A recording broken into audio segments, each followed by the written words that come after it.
Germanton Hospital pioneers in world-class orthopedic cardiology and multi-specialty care. Top 3 in Hyderabad, top 10 in South India. Attapur, Hyderabad.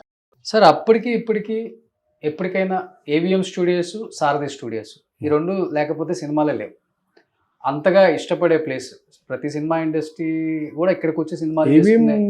అట్లాగే విజయ రెండు studio విజయ నాగిరెడ్డి గారు, నాగిరెడ్డి గారు. కానీ సారథి studios land మీద, సారథి studios మీద అసలుకి కాదండి. నేను విన్నాను. అసలు యాక్చువల్గా అంటే అది ముస్లిం ప్రాపర్టీ. ఒరిజినల్గా చల్లపల్లి రాజా గారు కొడుకు రామకృష్ణ ప్రసాద్ గారని ఈజ్ కింగ్స్ సన్. చల్లపల్లి రాజా గారు, ఓకే, ఆయనదే ఆ ప్రాపర్టీ. ఆయనది ఎన్ని ఎకర్స్ ఉంటుంది సార్? అది మొత్తం 12 ఎకరాలు. అబ్బా, అమీర్పేట సెంటర్లో. అవును, వాళ్ళకేంటండి అది రాజా గారు కదా ఆయన. అయితే మెడ్రాస్లో ఆయనకి ప్రాపర్టీస్ ఉండేవి. సారథి బ్యానర్ అనేది ఈ స్టూడియోకి ముందు నుంచి ఉంది. అది రైతు బిడ్డ అనే సినిమా దగ్గర నుంచి అద్భుతమైన సినిమా. సారథి వారి సినిమా అంటేనే చాలా గ్రేట్ ఆ రోజుల్లో.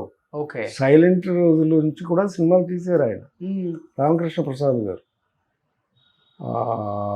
అప్పుడే ఎన్టీ రామారావు గారితో కూడా ఆత్మబంధువు, కలిసి ఉంటే కలసుఖం ఇలాంటి సినిమాలు తీశారు. ఓకే, నాగేశ్వరరావు గారితో రోజులు మారాయి అనే సినిమా తీశాడు ఆయన. ఓకే, తీస్తే దాని మీద బోల్డ్ అని డబ్బులు వచ్చాయి. ఓకే, రోజులు మారాయి సూపర్ డూపర్ హిట్ ఆ రోజుల్లో. ఇక ఆయన మహారాజా అయింది. ఆయన సినిమాలన్నీ తీసింది కమ్యూనిస్ట్ సినిమాలు తీశారు. ఓకే, రోజులు మారాయి. ఆ వచ్చిన డబ్బులతో సారథి స్టూడియోస్ కొన్నారు. అప్పుడు ఇక్కడ సినిమాలు తీసేవారు. ఎన్టీ రామారావు గారు కూడా సారథి స్టూడియోలో పైన రూమ్స్లో ఉండి షూటింగ్ చేసేవారు. చెన్నై నుంచి వచ్చి. ఆత్మబంధువు, కలిసి ఉంటే కలసుఖం సూపర్ హిట్లు అన్నీ. ఓకే, అది సారథి బ్యానర్. అయితే అప్పుడు నాగేశ్వరరావు గారు హైదరాబాద్ షిఫ్ట్ అయినప్పుడు నాకు స్టూడియో, అప్పటికి తర్వాత ఏంటంటే ఆయనకి ఇంట్రెస్ట్ తగ్గిపోయింది. రామకృష్ణ ప్రసాద్ గారికి ఆరోగ్యం బాగోక స్టూడియో మూసేద్దామని డిసైడ్ అయ్యారు. అదొకటే ఫస్ట్ స్టూడియో సారథి స్టూడియోలో. డిసైడ్ అయిన తర్వాత నాగేశ్వరరావు గారు హైదరాబాద్ షిఫ్ట్ అయిపోయి నాకు స్టూడియో కావాలని చెప్పి మా నవయ్య వాళ్ళని ఆ స్టూడియో తీసుకోండి అని అడిగాడు ఆయన. మంచిదని చెప్పేసి మా నవయ్య వాళ్ళు వచ్చి ఈ స్టూడియో తీసుకున్నారు. తీసుకుని ఆయనకి రామకృష్ణ ప్రసాద్ గారికి 45%, 55% నవయ్య ఫిలిమ్స్. అంటే మీదే, మీ నాన్నగారు? మా నాన్నగారు కూడా ఒక పార్ట్నర్. అందరూ మా నాన్నగారు, మా పెద్దనాన్న అందరూ ఉంటారు. నవయ్య ఇది సంస్థ, ప్రైవేట్ లిమిటెడ్ కంపెనీ. తీసుకుని స్టూడియో చేశారు. అప్పుడు మా ఫాదర్ని దానికి మేనేజర్గా మా ఫాదర్ గారు మేనేజింగ్ డైరెక్టర్ అయ్యారు. ఓకే, అట్లా సారథి స్టూడియో అనేది మాకు వచ్చింది. అక్కడ వచ్చిన దగ్గర నుంచి నాగేశ్వరరావు గారి సినిమాలు అన్నీ అక్కడే షూటింగ్ జరిగాయి. ఓకే, షూటింగ్ అయిపోయినాక కూడా ఎట్లా ఉండేదంటే అట్మాస్ఫియరు, షూటింగ్ అయిపోయినాక టెన్నిస్ కోర్ట్ ఉండేది, అక్కడ షటిల్ కోర్ట్ ఉండేది. ఆ షటిల్ 6 గంటల దాకా షూటింగ్ చేసి అక్కడ షటిల్ ఆడేవారు. ఆ షటిల్ ఆడే టైంకి ఆయనతో పాటు కంపెనీకి రామోజీరావు గారు, పెద్ద పెద్దవాడు సుబ్రహ్మరెడ్డి గారు, ఇలాంటి ఫ్రెండ్స్ అందరూ వచ్చి అక్కడ షటిల్ ఆడుకునేవారు.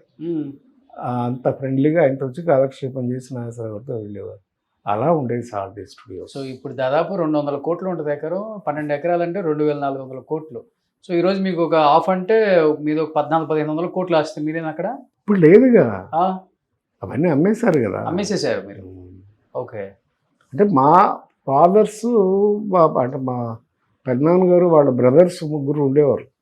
కాటరగడ్డ శ్రీనివాసరావు గారు, చంద్రశేఖరరావు గారు, పర్వతనేని చంద్రశేఖరరావు గారు, మా ఫాదరు, ముగ్గురు మెయిన్ పార్ట్నర్స్ నవయ్య గారు. వాళ్ళ జనరేషన్ వరకు బాగుంది. నెక్స్ట్ జనరేషన్ కలిసి రాలేదు. ఏబిఎంకి ఎలా అయిందో సంపాదించినవన్నీ అమ్ముకుంటూ వచ్చేసారు. వెళ్ళిపోతూ వస్తాయి, ఉండవు. అంతే, సినిమా అంటే అంతే. ఇంకా సినిమానే కదా సార్, ఏదైనా అంతే. పాలిటిక్స్ అయినా అంతే, ఏదైనా అంతే. మీకు అదే అలవాటు అయిపోయింది. ఏది అలవాటు అయ్యేది కాదు సార్, అది నేచర్. అదే ఇంకా మాకు అలవాటు అవడానికి కారణం అంటే మా ఫాదరును మా పెద్దనాన్నగారు communist. So we use to 10 మందికి ఉపయోగపడే పని చేద్దామని ప్రయత్నించిన వాళ్ళమే. అంటే ఇన్వెస్ట్ చేయాలని, 10 మందికి ఉపయోగపడేటట్టు ఉండాలని అడుగు కమ్యూనిస్ట్ భావజాలం. ఆ రోజులో సారథి స్టూడియోస్ పక్కన ₹2 గజం మైత్రి వనంలో కొనమంటే కొనేవారు కాదు మా ఫాదర్. ఎందుకు డబ్బులు దాని మీద పెడితే ఎందుకు, 10 మందికి ఏమైనా ఉపయోగపడే పని చేయాలి కానీ ఇండస్ట్రీస్ చేసేవారు. అంటే డబ్బు సంపాదించడం ఒక్కటే ఘనత కాదు అని చెప్తున్నాను అంతే నేను. కానీ ఈరోజు అది నటులు అయినా సినిమా అయినా ఏదైనా డబ్బు ఉంటేనే వాల్యూ అనే స్థాయికి వచ్చేసింది కదా సొసైటీ, కాదా? తప్పు సార్ కదా, కానే కాదు, ఏనాడు కాదు, అవునా? ఆ రోజు కాదు ఈ రోజు కాదు. ఓకే. ఏం చూసి మోడీ గారిని ప్రైమ్ మినిస్టర్ చేశారు మీరు? ఆయనకి ఎంత వస్తుంది, ఎంత సంపాదించాడు? That is false. అలా డబ్బే మెయిన్ అనుకున్న వాళ్ళు ఏమైపోయారో గడ్డి గడిచిపోయారు మీకు అందరికీ తెలుసు. గవర్నమెంట్లో చేసి గడ్డి తిని కూడా డబ్బులు సంపాదించిన వాళ్ళు, దాచుకున్న వాళ్ళు ఎక్కడ పెట్టుకుంటారు, ఏం చేసుకుంటారు? ఆ మనీ అందరూ మీలాగా ఆలోచిస్తే సొసైటీ ఇలా ఎందుకు తయారైంది, రాష్ట్రాలు ఇలా ఎందుకు ఉంటాయి సార్? అదే చూస్తూ ఈ కూడా చూస్తూనే ఉన్నాం కదా. అమ్మని చెల్లిని బయటికి వెళ్ళగొట్టినోడు కూడా బాగానే ఉన్నాడు కదా. మరి డబ్బు ఒకటే సంపాదిస్తే సరిపోయిందా? ఏం చేసుకుంటారు? ఎవరూ పట్టుకెళ్ళేదేం లేదు ఇక్కడి నుంచి. We have to give, we have to live. Sir మీ టైంలో వచ్చిన హీరోయిన్ కదా పటాపట్ జయలక్ష్మి గారు, చిరంజీవి గారితో కూడా తీశారు సినిమా. అవునండి, చాలా మంచి యాక్ట్రెస్, మంచి హైట్, మంచి ఫేస్, ఫోటోజెనిక్ ఫేస్ ఆమెది. చాలా అంతులేని కథలో ఉంది కదా. కథలో కూడా ఉన్నారు. అంటే సూసైడా, చంపేశారా అసలు ఆమెని? పెద్ద ఫ్యామిలీలో చేసుకున్నారా ఆమె? సూసైడ్ అనండి, బాగా క్లోజ్ కదా. నేను అమ్మాయి చాలా సినిమాలు చేశాం కలిసి. నా మ్యారేజ్ అయిపోయిన తర్వాత యాక్చువల్గా అయితే నన్ను ఇష్టపడింది, చేసుకోవాలని కోరుకుండేది. పటాపట్ జయలక్ష్మి గారు మీరు చేసుకోవాలి, తను నన్ను చేసుకోవాలని ఎక్కువ ఆశపడేది. తన ప్రపోజల్ చెప్పారు కూడా? చెప్పింది, మీరు చాలాసార్లు చేసాం. ఇక్కడ జ్యోతి షూటింగ్ వచ్చింది, జ్యోతిలో కూడా యాక్ట్ చేసింది అమ్మాయి, రాఘవేంద్రరావు గారు. వస్తే సారథి స్టూడియోస్కి వెళ్ళి అక్కడే సారథిలో షూటింగ్ జరుగుతుంది. మా ఫాదర్ మేనేజింగ్ డైరెక్టర్ కదా, ఆయన దగ్గరికి వెళ్ళి ఆయన అడిగేసింది, ఏమంటే నేను మీ అబ్బాయిని ప్రేమిస్తున్నాను, పెళ్లి చేసుకుంటాను డైరెక్ట్గా. ఆయన అన్నాడు నవ్వి, అలాగే కానీ అమ్మా నాకు ఒక 5 లక్షలు చెయ్యి, ఎదురు కట్నం కింద చేసేసుకోవాలి సరదాగా. అట్లాగా అంత అన్యోన్యంగా ఉండేవాడు, చాలా క్లోజ్గా ఉండేవాడు, ఫ్యామిలీ మెంబర్ కూడా ఉండేది. మీరు లవ్ చేశారా? చేయలేదు. ఓకే. నాకేంటంటే ఆల్రెడీ కమిటెడ్, మా అక్క కూతురుని చేసుకోవాలనేది మా మదర్ సైడ్ నుంచి నాకు సెంటిమెంట్. అందుకని మా మదరు ఆల్రెడీ మా అక్కకి ప్రామిస్ చేసింది, అల్లుడిని చేసుకుంటానని. అది కమిటెడ్ బ్రెయిన్లో ఉండిపోయింది. ఓకే. అందుకని సారీ జయ అని చెప్పేశాను. తర్వాత ఫ్రెండ్లీగానే ఉండేవాళ్ళం మేము. ఓకే. తర్వాత ఏం చేసిందంటే ఎంజీఆర్ అన్న కొడుకు ఒకడు ఉన్నాడు, వాడిని లవ్ చేసింది. అది సీఎంగా ఉన్నప్పుడే. వాడు చీట్ చేశాడు, పెళ్లి చేసుకుంటాను అని చెప్పి చీట్ చేస్తే అప్పుడు సూసైడ్ చేసుకుంది. పాప ఏదో పుట్టిందంటారు. పెళ్ళి పాప, పిల్లలు ఏం లేదు, అసలు పెళ్ళి అవ్వలేదా? ఓకే, అసలు పెళ్ళే అవ్వలేదు. అంతే, అలా సూసైడ్ చేసుకుంది. వాడు చీట్ చేశాడని, ఓన్లీ చీట్ చేశాడని కోపంతో అంతే, ఏం కాదు. ఓవర్నైట్ సూసైడ్ చేసుకుంది. వాళ్ళ అమ్మ కూడా మొన్నటిదాకా నాకు కాంటాక్ట్లో ఉండేది. ఆవిడ ఉన్నారు ఇప్పుడు? ఉన్నారు, వాళ్ళ మదర్ ఉన్నారు ఇంకా. ఓకే. ఇక్కడ హైదరాబాద్లోనే ఉంటున్నారు? మెడ్రాస్లో ఉంటారు, అప్పుడప్పుడు వచ్చి వెళ్తుంటారు ఇక్కడ.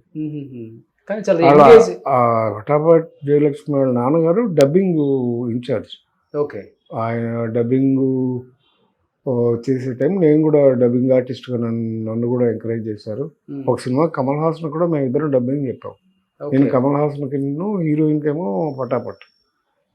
అలాగా ఫ్యామిలీ అంతా మాకు బాగా క్లోజ్గా ఉంటుంది. ఫ్యాన్కి హ్యాంగ్ చేసుకొని చనిపోయారంట ఎవరు? ఆమె. షాక్ అయ్యారు కదా అందరూ. అఫ్కోర్స్, న్యాచురల్గా కదా.